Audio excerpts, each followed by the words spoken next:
Hello folks and welcome back to Wonder of Watches. My name is Ben and today we're looking at the Hamilton Khaki Navy Pioneer. This is a 40mm automatic from the Hamilton Watch Company.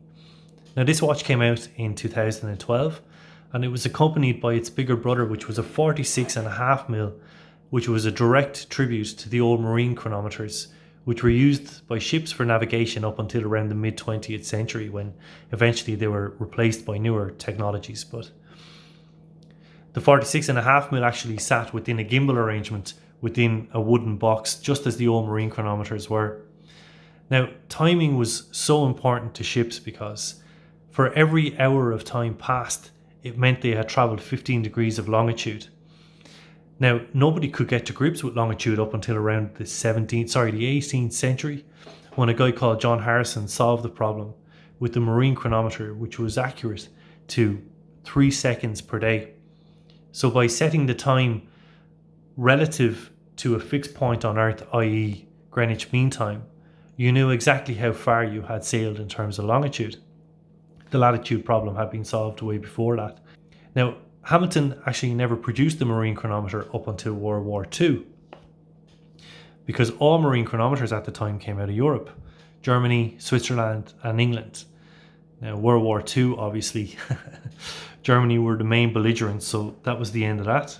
The Swiss were surrounded by war, so Ulysses and Ardennes, who were actually the main producers of marine chronometers, couldn't produce any and certainly couldn't export them. And England were under constant attack by the Luftwaffe. So in terms of the Allies, the Americans had a real problem, because up until that point, they got all their marine chronometers from Europe. So they had to look elsewhere. And between the jigs and the reels, they appointed the Hamilton Watch Company. Now, Hamilton Watch Company had a great reputation for accuracy, and they had been supplying the American forces with hundreds of thousands of watches with hacking during World War I. So they got a copy of the Ulysses and Ardennes model.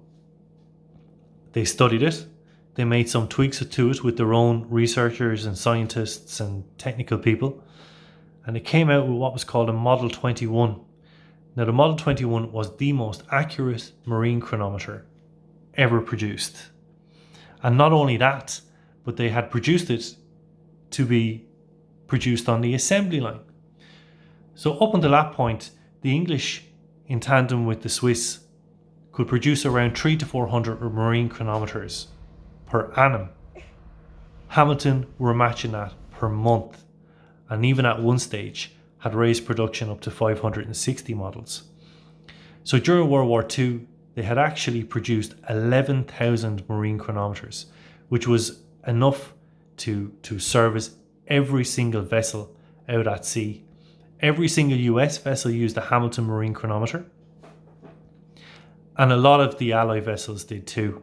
They were actually essential to the war effort and are regarded as being one of the key companies or key people in victory for the Allies. Now, this piece is the 40mm. I'll just go through a few specs.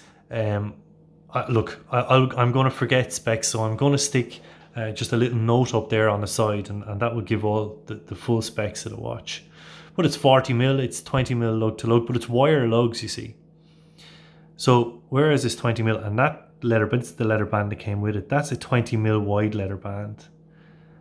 But they're not real wired lugs. There's a spring bar in between, and they're brilliant really, because they'll actually accommodate a NATO strap. Now this is a 22mm NATO strap, but that will quite comfortably slot in there. Now these are elastic anyway, so they're far more pliable than a leather strap. But yeah, the wire lugs, they're very, very versatile. Now they're not real wire lugs. The old wire lugs used to be welded on to the old, the trench watches from World War One. These actually, if you look closely, they form a part of the case back. Now, I absolutely love this watch. I think it's beautiful. I think the finishing on it is remarkable. Like if you look at the side, sorry now, let me just get a side profile. And look at the mixture of finishing on that. Sorry now, sorry if it's dirty or there's thumbprints on it. So you've got the knurled bezel, then you've got a brushed centerpiece, and that's sandwiched in between two high polished, slivers of stainless steel. Then you've got the see-through case back, which I think is mineral crystal. And the movement is fairly straightforward. There's no blued screws or Geneva stripes here. In fact, you wonder why they put a see-through case back on it at all. The Hamilton is nice, but as I say, I normally wear it on a NATO, so I'm not that interested in looking at the case back on, not on this one. Now, there are other marine chronometers. There's a crowd by called Stova, and the finishing on their movements, and I think they've got an in-house mechanical wind, and the finishing on that is just unbelievable. Blued screws, Geneva stripes, the world's your absolute oyster with that one. But this one, it's an old plain Jane. Now, aside from that, I love the face on it. Now, in watch reviews I've done in the past, I've been able to pick out elements of the face that, really make a watch shine, be it the bezel, a ceramic bezel, or an anodized. Look, I suppose what I'm trying to say is that what makes this watch so good is the combination of the stainless steel, the high polished stainless steel bezel, which interacts with the light. The silver dial. Now the silver dial, it's not like a lot of those old marine chronometers. They were kind of porcelain and plain. This is a silver dial, and there's a bit of noise to it. It's like in certain lights, it's like the static that you used to see on the old TVs. And then you've got the heat treated steel blue hands. So combined together, the way they interact with different lights and all that, it's just a beautiful watch. And rather than me waxing lyrical about it, I'd rather kind of piece a few shots together with a bit of music like I normally do, and